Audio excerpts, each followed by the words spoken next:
Hi everyone, welcome back to the channel. In today's video I'm going to show how to attach your local pod web content to the Docker container without creating a volume of the Docker in the simplest way. So I have the data here in the local path. I'm just going to connect this thing. Simple straight, right? Actually we do like this: docker run detach mode p8080 and the name NGINX latest. We will do like this and we will be getting the default web data of the NGINX.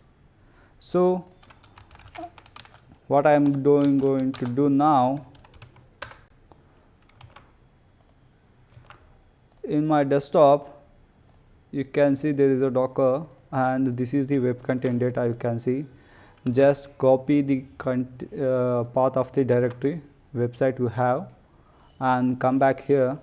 What you will do, docker run detach mode and the port you have to give same p8080. Here we have to mention -v. This is the path what you have, and the colon /user/share. If you're getting a difficulty, I will do it in easiest way. v/user/share/nginx/html read only. See, you have to give like this. This is the custom, this is the volume is mounted custom path. This is the custom path and this is the container location of the web is located. This is RO is nothing but read only, but the safer side I am giving RO for the read only. Don't have permission to write the file. And the / enter. Name have to give NGINX. Enter NGINX. If you have doubt, just copy it from here and paste it.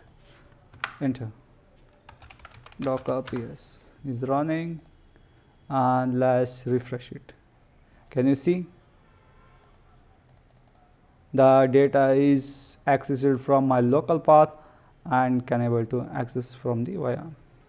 If you lose the Docker image, your data will not go lost, because the data is safe, because it is in the local drive. If you delete, see here what I do, start NGINX. You can access, right? But what I will do, I am going to delete in the custom path. Is this accessible? Let me check. See, in my current path in the local machine I deleted, and here also they replicated. No data is left in my local path. This is a simple video to understand how to mount of your local path web content and to your Docker container and access. If you like this video, like and subscribe the channel. Once again, thanks for watching the video.